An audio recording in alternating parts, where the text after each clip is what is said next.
আমাদের জীবনের সবথেকে ইম্পর্ট্যান্ট রিলেশন কোনটা? মা বাবার সাথে সম্পর্ক? না, সেটা নয়। ভাই বোনের সাথে সম্পর্ক? সেটাও নয়। তাহলে কি বেস্ট ফ্রেন্ডের সাথে সম্পর্ক? না। তাহলে কি লাইফ পার্টনারের সাথে সম্পর্ক? ওইটাও না। তাহলে কোন সম্পর্কটা সবচেয়ে বেশি ইম্পর্ট্যান্ট? আমাদের জীবনে সবচেয়ে বেশি ইম্পর্ট্যান্ট সম্পর্ক হলো আমার নিজের সাথে নিজের। কি বিশ্বাস হচ্ছে না? আপনি যদি নিজেকে নিজে মূল্য না দেন, নিজেকে নিজে ভালো না বাসেন, কীভাবে ভাবেন যে আপনাকে অন্য কেউ মূল্য দিবে? নিজের মূল্যটা যদি অন্যের কাছে মূল্যহীন করে তোলেন, পাশের মানুষটা বুঝে আপনাকে মূল্য দিবে? নিজেকে যখন নিজে সস্তা বানিয়ে ফেলবেন, কখনো অন্যের কাছে মূল্য পাবেন না। আপনি হাসি খুশি আনন্দে থাকার জন্য মা বাবার উপর নির্ভরশীল হবেন, কোম্পানি পাওয়ার জন্য ভাই বোনের উপর নির্ভরশীল হচ্ছেন, সামান্য একটু আনন্দ পাওয়ার জন্য নিজের পার্টনারের উপর নির্ভরশীল হচ্ছেন, তাহলে জেনে রাখুন এ ভুল করবেন না। কোনো মানুষ আপনাকে ভালো রাখার দায়িত্ব নেয়নি, হোক মা বাবা, ভাই বোন কিংবা জীবন সঙ্গী। নিজেকে ভালো রাখার দায়িত্ব একমাত্র আপনার নিজের।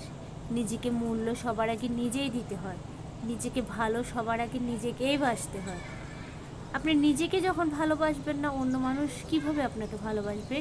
অন্য মানুষ তো অবহেলা করার সুযোগটা অনেক বেশি করে পাবে। তাই বলবো, আমাদের জীবনের সবচেয়ে ইম্পর্টেন্ট সম্পর্ক হলো নিজের সাথে নিজের সম্পর্ক। আপনি যখন নিজেকে নিজে ভালো রাখতে পারবেন, তখন অন্য কারোর সম্পর্ক আপনার কাছে কিচ্ছু মনে হবে না, কারণ সম্পর্কগুলো সবসময় পরিবর্তনশীল। এটা আপনার একটা কথাই বলবো যে নিজেকে মূল্য দেন, নিজেকে সময় দেন, নিজের হাসি খুশি সুখ দুঃখ নিয়ে ভাবুন, নিজেকে নিয়ে ভাবুন, নিজের জীবন নিয়ে ভাবুন। আপনি যখন আপনাকে নিয়ে ভাবতে শিখবেন, তখন অন্য মানুষ আপনাকে গুরুত্ব দিতে শিখবে। নিজের যে জায়গায় গুরুত্ব আছে সে জায়গায় যাবেন, গুরুত্বহীন জায়গায় নিজেকে নিয়ে যাবেন না। যে আপনাকে মূল্য দিচ্ছে না, তার কাছে মূল্য চাইতে যাবেন না। নিজেই যদি নিজেকে মূল্য না দেন, নিজেই যদি নিজেকে সম্মান না করেন, তাহলে অন্য কেউ কেন করবে? তাই অন্য কারো উপর নির্ভরশীল হলে চলবে না। আমাদের জীবনের সবচেয়ে ভালো সম্পর্ক থাকা চাই আমার নিজের সাথে, তাহলে আপনি ভালো থাকবেন। তো ভিডিওটা কেমন লেগেছে অবশ্যই কমেন্টস করে জানাবেন। যদি ভালো লেগে থাকে তাহলে লাইক কমেন্ট শেয়ার করতে ভুলবেন না, আর যদি ভালো না লেগে থাকে তাহলে স্কিপ করে চলে যাবেন। আজকে এখানেই বিদায় নিয়ে নিচ্ছি। সবাই অনেক বেশি ভালো থাকুন, নতুন কোনো ভিডিও নিয়ে আবার চলে আসবো। ততক্ষণ পর্যন্ত আল্লাহ হাফেজ, আসসালামু আলাইকুম।